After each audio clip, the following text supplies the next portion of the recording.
तो 65 साल उम्र नॉर्मली रखी जाती है। लेकिन कई कंट्रीज, जो यूरोपियन कंट्रीज है, जहां लोग फिट होते हैं वो 70 तक भी देते हैं। कई देशों में ये 60 तक ही है। पर 65 एक मैं समझता हूँ इसका ठीक एक बैलेंस्ड एक फिगर है कि 65 साल की एज तक आप ब्लड दे सकते हैं। तो डॉक्टर साहब, जब कोई ब्लड डोनेशन करने की इच्छा जाहिर करता है, जाता है डोनेशन के लिए, तो क्या ये सारी चीजों का टेस्ट पहले किया जाता है? जी बिल्कुल बिल्कुल। आपका वजन कितना है, आपकी हाइट कितनी है। इनफैक्ट जो क्वेश्चनियर भरने को बोला जाता है, जो प्रश्नावली होती है आपके लिए, उसमें ये भी पूछा जाता है कि आपने आज खाना खाया कि नहीं खाया, आपने नाश्ता किया कि नहीं किया। जवान लोग होते, कई बार बहादुर बहुत होते हैं कि बोलते नहीं, हम सुबह नाश्ता नहीं किया, चल दिए, देर हो रही है कि हम रास्ते में ब्लड देते हुए जाएंगे। तो वो ऐसा काम भी आपसे पूछा जाता है कि क्या आप रात में ठीक से सोए, क्या आपने ठीक से खाना खाया, क्या आपको कुछ दिन पहले खांसी जुकाम हुआ है। तो खांसी जुकाम भी जैसे वायरल इन्फेक्शन होती है तो उसमें आप डोनेट नहीं कर सकते। क्या आपको हाई ब्लड प्रेशर है, अगर आपका उस समय ब्लड प्रेशर बहुत हाई है, बहुत लो है दवाओं की वजह से, तो ब्लड प्रेशर भी नापा जाता है आपका। और जैसे कि मैंने कहा कि दोनों की सेफ्टी जरूरी है। आप एक व्यक्ति का नुकसान करके दूसरे व्यक्ति को लाभ नहीं पहुंचा सकते। आपका देने वाले का चाहे जितना मर्जी अच्छा इमोशन हो, लेकिन अगर वो फिट नहीं है तो कई बार हमें उन्हें मना करना पड़ता है। जी, हमारे श्रोता फोन लाइन पर वेट कर रहे हैं डॉक्टर साहब। Hello. Respected Shalini Mittal madam ji को शालीनता के साथ रघुविंदर सिंह चट्ठा का नमस्कार। नमस्कार चड्ढा जी, स्वागत है कार्यक्रम में। जी, प्रश्न कर लें। डॉक्टर साहब को सादर प्रणाम। नमस्कार चड्ढा साहब। डॉक्टर साहब, आज मैं आपको बधाई नहीं दूंगा क्योंकि जब पिछली बार आप आए थे तो आपने कहा था मेरे को बहुत बधाई होगी, अब मुझे बधाई की जरूरत नहीं है।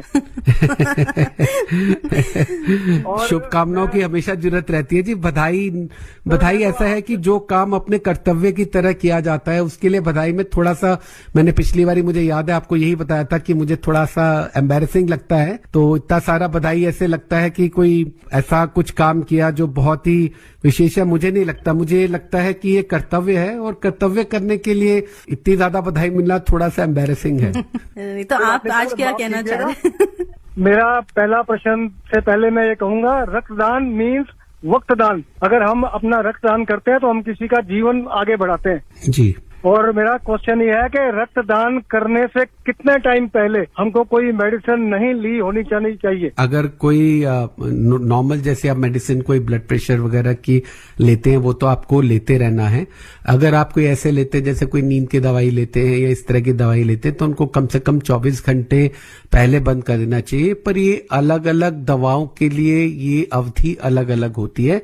पर अगर आप वैसे भी कुछ एंटीबायोटिक्स वगैरह अगर ले रहे हैं तो आपको रक्तदान ही नहीं करना चाहिए। लेकिन कोई ऐसी दवाई है जो आप नॉर्मली लेते हैं, जैसे थायराइड की दवाई लेते हैं, ब्लड प्रेशर की दवाई लेते हैं, तो वो आपको वैसे भी लेनी ही चाहिए। रक्तदान देने के लिए आपको उनको बंद करने की जरूरत नहीं है। लेकिन ज्यादातर ये बात जो है ना वो ऐसी चीजों के लिए आती है कि अगर कोई नींद की दवाई लेता है कुछ, क्योंकि अदरवाइज अगर आप किसी क्रॉनिक प्रॉब्लम की वजह से दवाइयां लेते हैं, जैसे कि आप ब्लड थिनर लेते हैं हार्ट प्रॉब्लम के लिए, तो आपको ब्लड डोनेशन वैसे ही अलाउड नहीं है। तो आप हार्ट प्रॉब्लम है तो आप ब्लड डोनेशन नहीं कर सकते।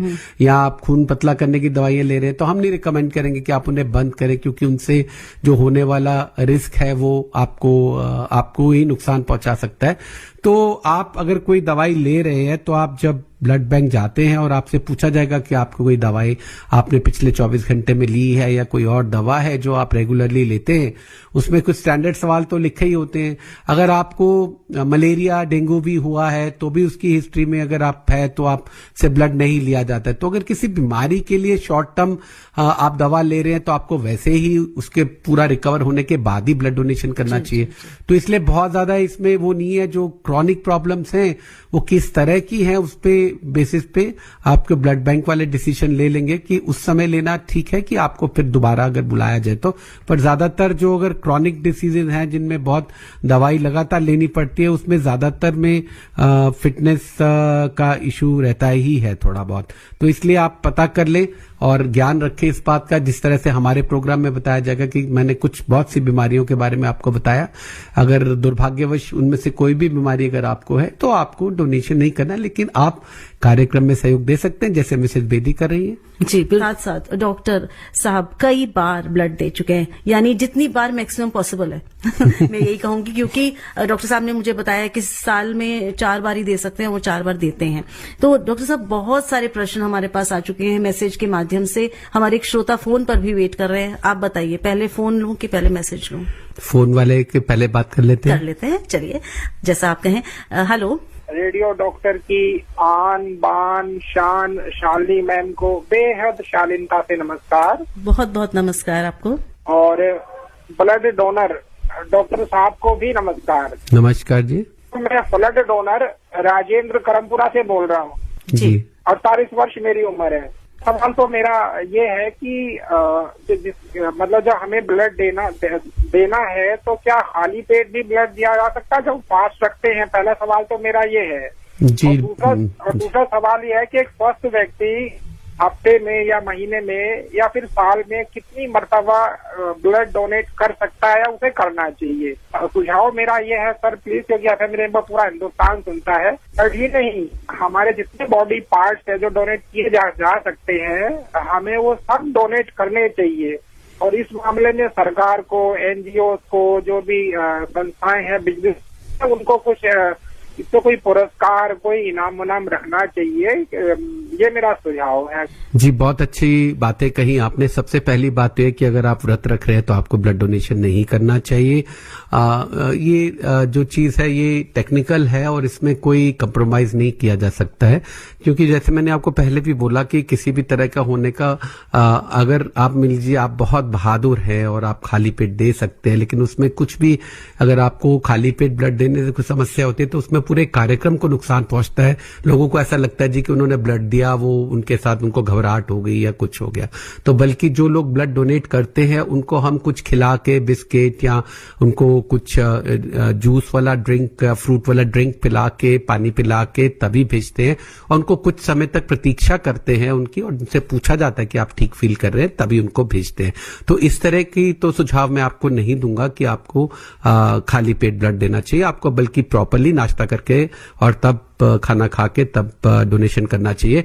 हर स्वस्थ व्यक्ति साल में 4 बार ब्लड डोनेट कर सकता है 3-3 महीने के अंतराल पे। जैसे मैंने आपको बताया कि वो ऐसा भी आप कर सकते हैं कि कोई आप डेट 3-3 महीने बाद वाली जो आपको याद रहती हो ऐसा आप कर सकते हैं। और जो आपका सुझाव है बहुत अच्छा है। हमारा एम्स का जो जहां मैंने 44 साल में रहा वहां पे नियमित रूप से ब्लड डोनर्स को, खास करके जो लोग नियमित रूप से ब्लड डोनेशन करते हैं उनको बुला के उनका सम्मान किया जाता है। पुरस्कार कोई राशि वाली बात इसमें नहीं होती है, लेकिन एक दूसरों को इससे इंस्पिरेशन मिले और इस पर्पस से किया जाता है। तो उसमें जो सेंचुरियन डोनर्स है उनको शील्ड भी दी जाती है और एक सर्टिफिकेट दिया जाता है। या सबसे बड़ी बात यह है कि उनसे ये कहा जाता है कि आप 2 शब्द कहे कि आपको, जैसे शालिनी जी ने आज मुझे बार बार पूछा कि आपको कैसे इंस्पिरेशन मिली, और मिसेस बेदी से कहा कि आप कैसे लोगों को इंस्पिरेशन देते हैं। तो सबसे ज्यादा जरूरी है कि समाज में जागरूकता हो, ये कि ज्यादा से ज्यादा लोग इंस्पायर हो। हमारे यंग जो है, हमारे युवा है, वो भी एक हमारा इसमें एक उद्देश्य रहता है कि वो इस कार्यक्रम में आ गया है। और आपको जैसे शालिनी जी ने बताया कि मैं ट्रॉमा सेंटर का प्रमुख था और कई बार ऐसा होता था कि एक जवान आदमी एक्सीडेंट के साथ आया तो उसको 20, 25, 30 बोतल ब्लड भी चढ़ जाता था और उसके साथ कोई अटेंडेंट नहीं होता था, या हम किसी अटेंडेंट को ढूंढते भी नहीं थे कि कोई ब्लड देने आएगा तो हम इसको ब्लड देंगे। तो उसी को देख के समय समय पर हम कभी लायंस क्लब के साथ, कभी दूसरे क्लब के साथ जब कैंप करते थे, सीआरपीएफ वाले, सीआईएसएफ वाले, बीएसएफ वाले, कई तरह की पैरामिलिट्री फोर्सेस रेगुलरली नियमित रूप से एम्स में आके ब्लड डोनेशन करते हैं, दूसरी जगह भी करते हैं, रोटेरियंस है। तो बहुत सारे लोग जो है, कई बार ऐसा होता है कि इतने सारे लोग आके ब्लड डोनेट करते हैं कि आपको एकदम एक ऐसी फीलिंग आती है कि कितना लोग तत्पर हैं जान बचाने के लिए दूसरों की, और एक बहुत ही अच्छी खुशी की अनुभूति होती है। और ये सब बधाई के पात्र हैं और उनका पुरस्कार उस खुशी में ही है कि उनके ब्लड से किसी की जान बच गई, लेकिन अक्सर ऐसे कार्यक्रम भी किए जाते हैं। जी जी। और मैं भी इसमें एक बात जोड़ना चाहूंगी, जो उन्होंने कहा कि ऑर्गन डोनेशन की भी बात होनी चाहिए। तो हम ऑर्गन डोनेशन पर भी कार्यक्रम करते हैं और समय समय पर ये बात कहते रहते हैं कि किस तरह से हमें ऑर्गन डोनेशन करना चाहिए और दूसरों की जान बचाने की कोशिश करनी चाहिए। और एक बात इन्होंने डॉक्टर साहब और बोली कि एफएम रेनबो को पूरे भारत में सुना जा रहा है। तो मैं आपको करेक्ट करना चाहूंगी कि ये पूरे भारत में ही नहीं, पूरे विश्व में सुना जाता है। ग्लोबल है हमारा, क्योंकि आप इसको सिर्फ 102.6 पर ही नहीं सुन रहे हैं, आप इसे Prasar Bharati app news on AIR पर भी सुन सकते हैं। और अगर आपके पास ये ऐप नहीं है तो प्लीज इसको अभी के अभी डाउनलोड कीजिए, प्ले स्टोर में जाइए, न्यूज ऑन AIR ऐप को डाउनलोड कीजिए और हमारे यानी आकाशवाणी के जितने भी चैनल हैं, सिर्फ एफएम रेनबो दिल्ली ही नहीं, जितने भी चैनल हैं आप उनको सुन सकते हैं और उनसे इसी तरह से प्रेरणा पा सकते हैं। क्योंकि हमारे कार्यक्रम ना सिर्फ जानकारी देते हैं, ना सिर्फ सूचना देते हैं, ना सिर्फ एंटरटेनमेंट करते हैं, ये सारे पैकेज, कंप्लीट पैकेज होता है। बहुत सारे श्रोता है जो सर जुड़ गए हैं हमारे साथ मैसेज के माध्यम से और सारे के सारे यही लिख रहे हैं कि वो आज इंस्पायर हो चुके हैं और कोई तो डोनेट करने आज ही जा रहा है। देखिए मैं आपको बताती हूँ, एक तो ये प्रवीण गुवाहाटी से लिख रहे हैं कि can I donate blood, I am 71 years old। जी प्रवीण जी, थोड़ा देर हो गई है। 71 साल की उम्र में आपकी जो जनरल फिटनेस है वो मैं मानता हूं कि हमारे यहाँ कहा जाता है कि age is just a number. और कई बार हम लोग 80 साल के व्यक्ति का भी हड्डियों का ऑपरेशन ऐसे करते हैं कि जैसे वो 40 साल का हो और उसको उतना ही उससे काम लेना है। लेकिन ये जो नियम है, लॉ है, ये काफी और गाइडलाइंस है, काफी स्ट्रिक्ट है। तो जैसा मैंने आपको बताया कि 1 लाख या 1 करोड़ या पूरी समाज की, पूरी दुनिया का भी फायदा करके हमें ये लिबर्टी नहीं मिलती है कि एक भी व्यक्ति का किसी तरह से नुकसान हो। और ये सब नियम इसलिए बनाए गए हैं ताकि इसमें सेफ्टी जो है वो पूर्णतया सुरक्षित वो रहे, किसी और को नुकसान न पहुंचे। जी बिल्कुल। लेकिन मुझे ये लगता है इनकी भावनाओं की हम कदर करते हैं कि ये आज का कार्यक्रम सुन के मोटिवेट हुए और चाहते हैं डोनेट करना, तो ये बहुत अच्छी बात है। लेकिन आप अपने बेटे को या घर में बहू को, अपनी बेटी को मोटिवेट कर सकते हैं डोनेट करवाने के लिए ब्लड। और चंद्र प्रकाश जी हमें लिख रहे हैं रोहिणी दिल्ली से, ब्लड डोनेशन के लिए हीमोग्लोबिन कितना होना चाहिए डॉक्टर साहब, और किस एज तक ब्लड डोनेट कर सकते हैं? 18 से 65 साल की आयु तक के स्वस्थ व्यक्ति अपना ब्लड डोनेट रक्तदान कर सकते हैं। और जो कट ऑफ है जिसको हम कहते हैं कि कितना हीमोग्लोबिन होना चाहिए, तो स्त्रियों में 12 ग्राम कम से कम होना चाहिए और पुरुषों में 13 ग्राम कम से कम हीमोग्लोबिन की वैल्यू होनी चाहिए। तो आप सेफली पूरे सुरक्षा से ब्लड डोनेशन रक्तदान कर सकते हैं। उमेश कुमार जी लिख रहे हैं खयाला से, नमस्ते, एक आदमी एक टाइम में कितना ब्लड डोनेट कर सकता है और इसकी पूर्ति कितने दिनों में हो सकती है? क्या इससे कमजोरी आती है? जी, तो बड़े अच्छे सवाल आपने पूछे। अभी जो स्टैंडर्ड यूनिट है वो 350 ml है और मैं आपको बता दूं कि इंसान के शरीर में करीब करीब 5 लीटर से थोड़ा ज्यादा ब्लड रहता है। और क्योंकि फिगर 10% से कम है तो इसमें 350 ml किसी भी 60 किलो के व्यक्ति को देने में कोई परेशानी नहीं होती है। और जो उसमें प्लाज्मा होता है, उसमें हमारे रक्त में 2 कंपोनेंट होते हैं, एक प्लाज्मा रहता है और एक सेल्स होती हैं। तो प्लाज्मा जो होता है वो तो 48 घंटे में पूरा हो जाता है और इसलिए कोई वॉल्यूम की 24 से 48 घंटे के अंदर ही वॉल्यूम की कमी तो हो जाती है पूरी।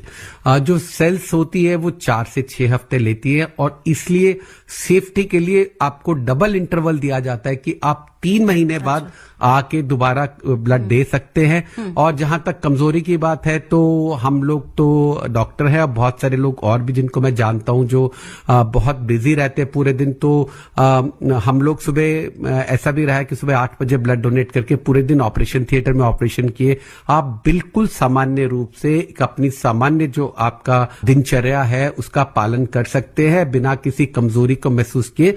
हाँ, लेकिन ये जरूर मैंने आपसे कहा कि जैसे पहले एक श्रोता ने कहा कि खाली पेट ब्लड दे दे या रात को सोए नहीं है या ठीक से खाना नहीं खाया है ठीक से, तो वो सब चीजें जो है वो आपको अवॉइड करनी है, क्योंकि आप एक स्वस्थ व्यक्ति है और एक स्वस्थ तरीके से एक दूसरे व्यक्ति की जान बचाने की कोशिश कर रहे हैं। और जो सिस्टम है, जो ब्लड बैंक की फैसिलिटी है, उसको इस चीज का पूरा ख्याल रखना है कि आपको किसी भी तरह की कोई क्षति नहीं हो, बल्कि जैसा कि अभी हम शायद, मुझे पता है कि शालिनी जी जरूर बात करेंगे, उसका फायदा जरूर होता है आपको शारीरिक रूप से भी फायदा होता है, आपको जो अच्छा लगता है या आपकी मानसिकता में पॉजिटिविटी आती है और आपको ये फीलिंग आती है, आपके दिल को अच्छा लगता है कि आपने किसी की जान बचाई। और कभी आपको देखना हो तो आप देखें किस तरह इमरजेंसी में, हमारी इमरजेंसी में, ट्रॉमा सेंटर में या बाकी इमरजेंसीज में किस तरह से आपका दिए हुए रक्त से लोगों की जान बचती है और लोगों के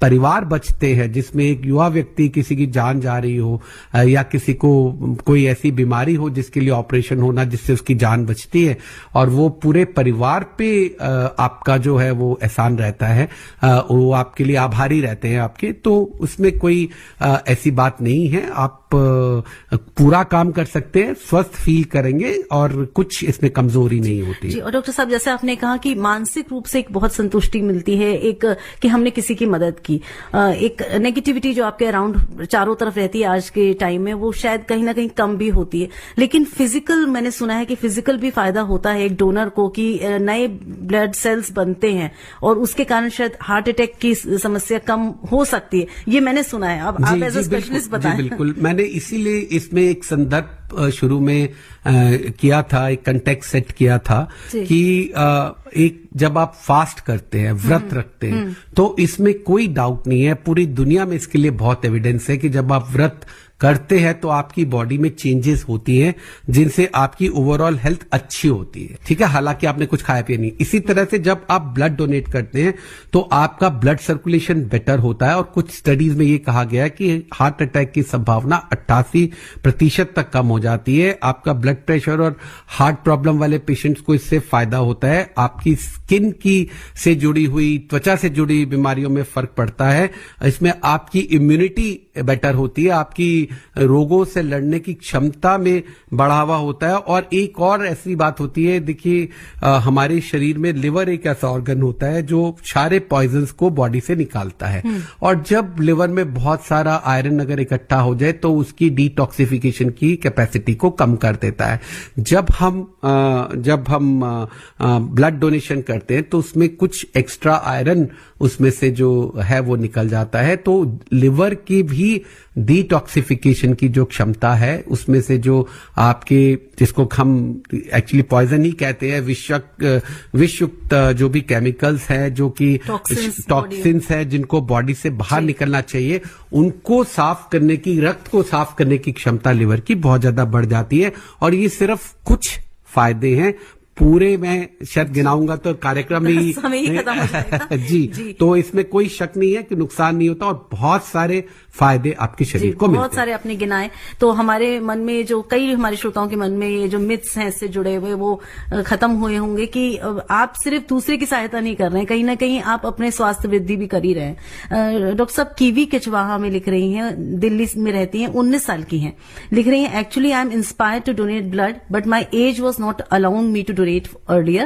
so now I am eligible to donate. तो मुझे कुछ बताएं, what precautions should I take, where should I donate, where I have to register myself, how many times I can donate. तो how many times आप बता चुके हैं ये precautions, और ये कहाँ रजिस्टर हो सकते हैं? कहीं भी रजिस्टर हो सकती है, आपको कोई रजिस्टर करने की जरूरत भी नहीं है। आप किसी भी अपने मनपसंद, ऐसा है कि अगर कोई ऐसी कोई हॉस्पिटल है जहां से आपका कोई सगा संबंधी इलाज करा के ठीक हुआ है, आपको कोई हॉस्पिटल है जहां जो आपके घर के पास है, इसमें कुछ फर्क नहीं पड़ता है। और समय समय पर कैंप लगाए जाते हैं, और जो कैंप लगाए जाते हैं उसमें भी इनफैक्ट बहुत सारे जो ब्लड बैंक है, जिस तरह हमारा जो एम्स का ब्लड बैंक भी है, हमारे बहुत ही वहां पे कर्मठ मेरे सहयोगी जो रहे हैं वहां हैं, तो हमारी मोबाइल ब्लड डोनेशन वैन्स भी जाती हैं, दूर दराज इलाकों में जाती हैं, आपको कहीं जाने की जरूरत नहीं, गांव में या सबर्बन एरियाज में।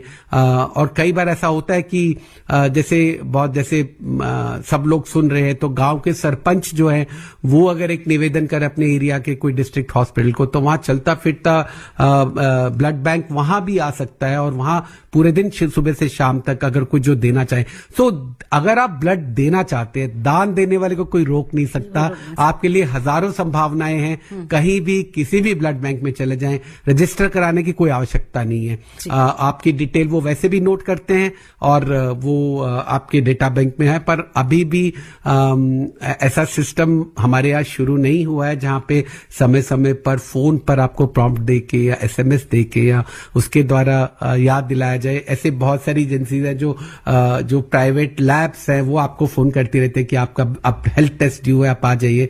मेरे ख्याल से कुछ ऐसा ज्यादा अच्छा है कि अगर आपको समय समय पर ऐसा मैसेज आए कि आप क्या आप डोनेट करना चाहेंगे। जी बिल्कुल सही बात है। और बहुत सारे मैसेज हमारे पास आ चुके हैं डॉक्टर साहब, जल्दी जल्दी मैं लूंगी मैसेज क्योंकि लगभग वही बातें हैं, पर जो भी जहां भी आप बताना चाहें जरूर बताएं। यशपाल लिख रहे हैं द्वारका दिल्ली से, नमस्कार to Shalini ma'am and respected doctor Malhotra, salute to you doctor Malhotra for outstanding service. My question is, what is the fact in India about actual blood requirement and blood donation in terms of unit? तो जैसे कि है इतना बड़ा देश है, लेकिन दुर्भाग्यवश अभी भी जितनी हमें जरूरत है उससे अभी हमें आपूर्ति नहीं हो पाती है। एक रिपोर्ट के अनुसार एनुअली प्रति वर्ष हमें करीब 15 lakh unit blood donation blood की जरूरत पड़ती है और लगभग 12 लाख के करीब जो है वो डोनेशन होते हैं। उनमें से बहुत सारे ऐसे डोनेशन है, देखिए डोनेशन दो तरह से होती है। एक तो वॉलंटरी डोनेशन होती है, कैंप्स के थ्रू होती है या लोग वैसे ही जाके डोनेट करते हैं कि मेरा मन करता है, मुझे अच्छा करने का मन है। दूसरा ये है कि आपका कोई रिश्तेदार भर्ती है और उसका ऑपरेशन होना है, तो उसके लिए जो आप उनके लिए जो डोनेशन देते हैं वो डोनेशन है। तो ये सब तरह की डोनेशन मिला के भी अभी आपूर्ति नहीं हो पाती है। और जैसे मैंने कई बार कहा कि कई बार एक जान बचाने के लिए 40, 45, 50 यूनिट ब्लड भी लगता है। तो इसलिए अभी हमें और वॉलंटरी डोनेशन की जरूरत है। बिल्कुल बिल्कुल। और डॉक्टर साहब, हर मैसेज में आपके लिए तारीफ है, हर मैसेज में है और सभी लोग मोटिवेट हो रहे हैं और कह रहे हैं कि डॉक्टर साहब को हमारा प्रणाम पहुंचाइए, हमारा नमस्कार पहुंचाइए। पर एक जो मैसेज आया जो मुझे अभी दिखा है वो मेरी तारीफ भी कर रहा है, तो मैं सोचती हूँ पढ़ लूं क्या? जी जरूर। आपकी इजाजत हो तो। डियर रिस्पेक्टेड शालिनी मित्तल जी, सादर प्रणाम। रेडियो डॉक्टर कार्यक्रम की प्रोड्यूसर है ना? जी हाँ बिल्कुल हूँ, सही आपने पहचाना। पहली बार शायद आपकी खूबसूरत दिलकश आवाज सुन रहा हूँ और डॉक्टर राजेश मल्होत्रा जी के बारे में जानकर मैं भी ब्लड देने के लिए प्रेरित हो गया हूँ। मैं आज शाम ही ब्लड डोनेट करने जा रहा हूं। मैं कभी ब्लड डोनेट अभी तक नहीं किया हूं। तो बहुत अच्छी बात ये इन्होंने लिखकर भेजी है। मोहम्मद सरफराज आलम है जो कि हाट दर्शना बाजार अररिया बिहार से। क्या कहेंगे डॉक्टर साहब? जी बहुत अच्छा लगा। जो इस कार्यक्रम का उद्देश्य है वो भी यही है। और मैं आपसे ये भी बता दूं कि मैंने सैकड़ों प्रोग्राम किए हैं आकाशवाणी पे, पर शालिनी जी आज मेरे साथ पहली बार ही प्रोग्राम कर या मैं शालिनी जी के साथ आज पहली बार ही प्रोग्राम कर रहा हूं, जबकि ये हर बार ये प्रोड्यूसर हैं तो हर बार प्रोग्राम में रहती हैं और कई बार मेरे दूसरे किसी और कार्यक्रम के बारे में भी इनको इन्फॉर्मेशन रहती है। तो आप और मैं इस हिसाब से एक ही तरह आज पहली बार इनके साथ प्रोग्राम करने का मौका। खुशकिस्मती आज मुझे मिली है कि मैं डॉक्टर साहब के साथ एक ही प्रोग्राम के मंच पे बैठी हूं और बहुत इंस्पायर हो रही हूं डॉक्टर साहब। हर बार होती हूं जब आप आते हैं। दिनेश शर्मा जी लिख रहे हैं शिमला झुंझुनू राजस्थान से, सर आपकी निस्वार्थ जनसेवा के लिए बहुत बहुत बधाई। आपको स्वस्थ एवं प्रसन्न दीर्घायु की शुभकामनाएं। कृपया बताएं कि किस उम्र तक ब्लड डोनेट किया जा सकता है? 18 से 65 साल की उम्र तक कोई भी स्वस्थ व्यक्ति रक्तदान कर सकता है। जी। सुधीर सिंह कुतुबगढ़ से लिख रहे हैं, नमस्कार सर, मेरी उम्र 43 इयर्स है और हर साल मैं ब्लड डोनेट करता हूं, लेकिन पिछले 2 साल से मेरा हीमोग्लोबिन लेवल 12 से ऊपर नहीं जा रहा है। इसके लिए मैं क्या करूं? आप पिछले साल भी आए थे, हमने आपको सुनकर, हम आपकी बातें सुनकर बहुत मोटिवेट होते हैं, इंस्पायर होते हैं।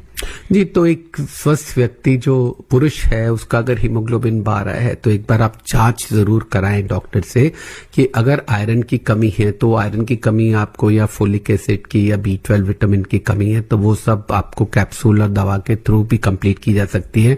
इसके अलावा अगर आप नेचुरल चाहते हैं तो हम लोग अक्सर कहते हैं कि सेब और चुकंदर के सेवन से भी आपको इस चीज से आपको मिल सकता है इससे जो और जो हमारा रक्त है उसमें बेसिकली जो हीमोग्लोबिन है वो आयरन से और प्रोटीन से बनता है। तो नेचुरली अगर आपकी डाइट ठीक है, कई बार गठिया के जो पेशेंट होते हैं उनको क्रॉनिक, एक तो उनको ऑटो इम्यून बीमारी होती है जिसका कि हमें कारण नहीं पता, लेकिन अक्सर उनका हीमोग्लोबिन 8-9 से ऊपर जाता ही नहीं है। इसी तरह थैलेसीमिया के पेशेंट होते हैं, उनका हीमोग्लोबिन 10 से ऊपर जाता नहीं है। तो ऐसे लोगों को कई बार हमें ब्लड निकालना पड़ता है क्योंकि वो अगर बहुत ज्यादा उनके अंदर बॉडी के अंदर आयरन जमा हो रहा होता है। तो इस तरह की बहुत सारी चीजें हैं, लेकिन हीमोग्लोबिन 12 पे तो ब्लड आपका लेना मुश्किल होगा, कम से कम उसको 13 तक लाएं तभी हम ब्लड दे पाएं। जी जी। और ये लगभग ऐसा ही आपने जो बताया, आर्थराइटिस है इनको 14 वर्ष से। राजू कुमार आजमगढ़ से लिख रहे हैं, उत्तर प्रदेश से, कि मुझे आर्थराइटिस है 14 वर्ष से और क्या मैं ब्लड डोनेट कर सकता हूँ? नहीं, आपको दूसरों को इंस्पायर करना चाहिए, आप इसके लिए राइट कैंडिडेट नहीं है। कोई भी क्रॉनिक डिसीज जो होती है उसमें एनीमिया अपने आप ही हो जाता है, जिसको कि हम एनीमिया ऑफ क्रॉनिक डिसीज बोलते हैं। तो इसलिए ऐसे व्यक्तियों के लिए देना मुश्किल होता है। जी, मैसेजेस बहुत हैं पर हमारे एक श्रोता काफी देर से फोन पर वेट कर रहे हैं। Hello hello. हाँ जी, आपकी आवाज आ रही है? नमस्कार जी नमस्कार। नमस्कार जी। डॉक्टर साहब को नमस्कार। नमस्कार जी। जी, मेरा एक सवाल था, कहते हैं 40 की उम्र के बाद ब्लड कम बनता है। जी, ऐसी कोई बात नहीं है। 40 तो एकदम युवा अवस्था होती है, 40 में तो 18 घंटे काम करने की उम्र होती है। जो ब्लड कम बनता है एज के साथ में, उसमें ज्यादातर जो मैंने जैसे बताया कि सामान्य सीमा जो है 65 साल ली जाती है। आप बिल्कुल चिंता नहीं करें, 65 साल से पहले के अगर आपको कोई बीमारी नहीं है तो आप बेधड़क रक्तदान कर सकते हैं। जी, मनोहर लाल गांधी जी लिख रहे हैं चाणक्य चौक गाजियाबाद से, उम्र 60 के बाद क्या हम रक्तदान कर सकते हैं? कई बार डॉक्टर साहब बता चुके हैं। रक्तदान करने के बाद हम डाइट में क्या ले सकते हैं? अगर हम किसी को ब्लड डोनेट करना चाहते हैं, उसके साथ ब्लड ग्रुप मैच ना करे तो हम क्या कर सकते हैं? तो उसमें कोई चिंता का विषय नहीं है। जब आपको ब्लड ग्रुप मैच करने की तब आवश्यकता होती है जब कि आप किसी व्यक्ति विशेष के लिए ब्लड दे रहे हैं। लेकिन जब आप दान कर रहे हैं तो आप निश्चिंत रहें, अगर वो रक्त जो है उसके अंदर किसी तरह की रोग के चिन्ह नहीं है और आप पूरी तरह से स्वस्थ है, तो उसके लिए हमेशा हमें कोई ना कोई जो रिसिपिएंट मिल जाता है जिसको उसकी जरूरत होती है। क्योंकि हम रक्त जो ग्रुप है, ब्लड ग्रुप है, उसको मैच करके डोनेशन नहीं लेते हैं। हमारे पास बैंक का मतलब ये है कि जब आप बैंक जाते हैं तो आपको अगर 200 रुपए के नोट चाहिए कि 100 के नोट चाहिए कि 50 के चाहिए, आपको वहां से मिल जाते हैं। इसी तरह जो हमारे पास ब्लड बैंक है उसमें हर तरह का ब्लड रहता है। तो आप जैसे लोग जब दान करते हैं तो हम उसको ग्रुप करके रख लेते हैं और जब किसी को, उस व्यक्ति को उस ग्रुप की ब्लड की जरूरत होती है तो उसको दे देते हैं। तो इसलिए आपको इस बारे में बहुत ज्यादा चिंता करने की आवश्यकता नहीं है।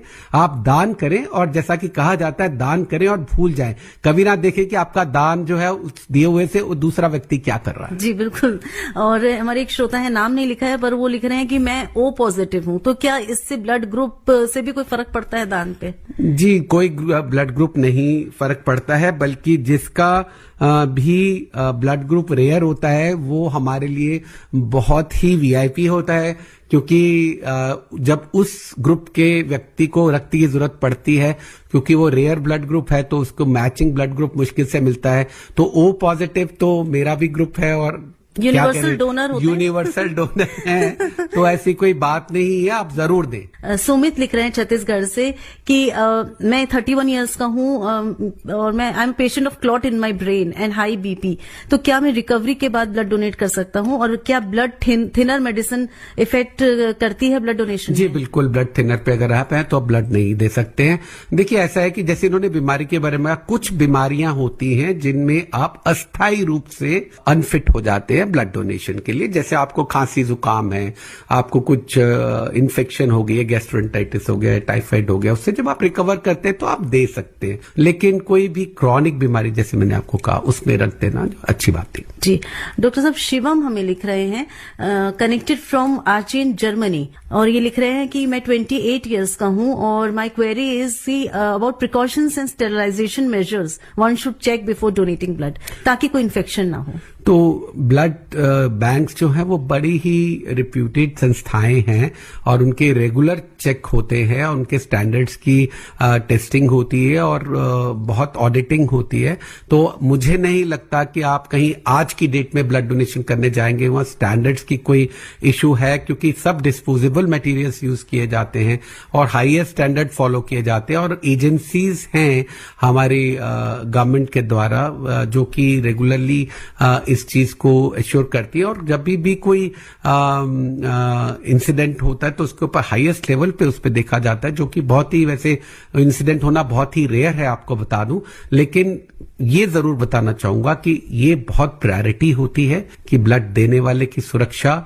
हमारे लिए ब्लड जिसको मिलना है उससे ज्यादा ब्लड देने वाले की सुरक्षा ज्यादा जरूरी है, क्योंकि जो दे रहा है वो निस्वार्थ दान दे रहा है, उसका नुकसान नहीं होना चाहिए।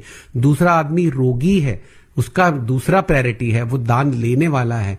तो इसलिए आप ये ना सोचें कि किसी की मदद करने के लिए आपको किसी भी तरह का नुकसान पहुंचाया जा सकता है। जी, और बहुत सारे मैसेज और भी आ रहे हैं, अभी भी आ रहे हैं। समय बिल्कुल समाप्ति की ओर है, हम अब सबको तो शामिल नहीं कर पाएंगे, पर एक दो मैसेज और मैं ले सकती हूँ चलते चलते। Good afternoon, today's topic is noble one due to its importance. FM radio has lakhs of fans today. Programme has motivated many people कि वो डोनेट करें और इस फियर से बाहर निकले। सैल्यूट टू डॉक्टर साहब from core of my heart. ये हमें लिखकर भेज रहे हैं हमारे श्रोता। और एक और हमारे पास मैसेज आया है। नमस्कार डॉक्टर साहब, आप मैडम आपको भी नमस्कार। मैं शबनम हूँ, 125 बार मैं रक्तदान करने वाले डॉक्टर को बधाई देना चाहती हूँ इस मंच के माध्यम से। मेरी बेटी की उम्र 19 साल है, लंग इन्फेक्शन है, नॉर्मल इन्फेक्शन बताया गया है, तो क्या ऐसी अवस्था में रक्तदान करना सही है? जी बिल्कुल नहीं, जब उनको इस बीमारी से रिकवर करने दें और जब वो पूरी तरह से ठीक हो जाए। ये भी मुझे हिसाब से अनलेस कि इनको कुछ ज्यादा खराब इन्फेक्शन है, कोई ऐसी चीज है जिसमें ठीक होने में समय लगे, पर 19 साल के अगर वो किसी टेम्परेरी बीमारी से ग्रसित है लंग्स की, तो ठीक होने के बाद डोनेट कर सकते हैं। लेकिन मैं एक निवेदन जरूर कहूंगा कि जितने लोगों ने आज मुझे इतनी खुल के बधाई दी है, मेरा उनसे निवेदन है कि कम से कम एक बार मुझे सही धन्यवाद देने के लिए जाके डोनेट जरूर करें, और अगर आपको अच्छा लगे तो डोनेट करते रहें। मेरे लिए वो धन्यवाद ज्यादा आवश्यक और ज्यादा अच्छा रहे। बहुत बहुत धन्यवाद डॉक्टर साहब, इस विशेष दिवस पर आप यहाँ हैं। हमारे साथ डॉक्टर रहे डॉक्टर राजेश मल्होत्रा, जो चीफ रह चुके हैं JPN apex trauma centre, AIIMS new Delhi में। और तो हम धन्यवाद देंगे डॉक्टर साहब को, बहुत बहुत धन्यवाद आज यहाँ आने के लिए। नमस्कार स्वीकार करें शालिनी मित्तल का नमस्कार एंड